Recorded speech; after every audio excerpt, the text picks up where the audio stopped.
আসসালামু আলাইকুম গাইজ, সবাই কেমন আছেন? আশা করছি ভালো আছেন। আজকে আমি দেখাবো কিভাবে আপনারা আপনাদের কাফল্যান্ড ম্যাপে প্যানেল লাগাবেন। ভিডিও শুরু করার আগে বলতে চাই, আমি একজন নতুন কাফল্যান্ড ক্রিয়েটর, তো সবাই আমাকে বেশি বেশি সাপোর্ট করবেন।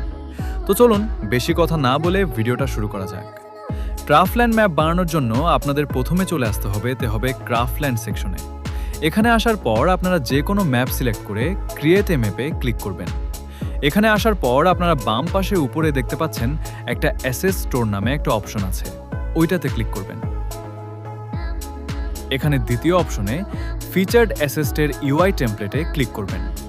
এখানে আপনারা অনেক ধরনের প্যানেল পেয়ে যাবেন, এখান থেকে যে কোনো একটা সিলেক্ট করে নেবেন। আমি আমার মন মতো সিলেক্ট করে নিলাম। আপনার যেটা পছন্দ ওইটার উপর ক্লিক করে ডাউনলোড করে ইউজ বাটনে ক্লিক করবেন। তারপর আপনাদের এরকম একটা ইন্টারফেসে নিয়ে আসবে। এখানে বাম পাশে উপরে অ্যাপ্লাই থেমে ক্লিক করবেন।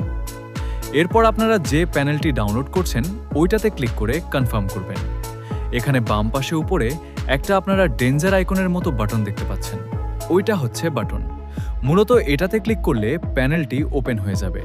বাটনটি আনার জন্য আমাদের আবার স্ক্রিপ্টে এসে গ্লোবাল স্ক্রিপ্ট ওপেন করতে হবে। এখন এখানে সার্চ করব অন প্লেয়ার জয়েন। এটা আনার পর আবার সার্চ করব ক্রিয়েট হুড।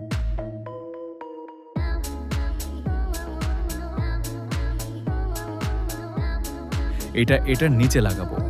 এখন কাস্টম হুডের প্রথমের খালি ঘরে উপরের প্লেয়ার অপশনটি আনবো।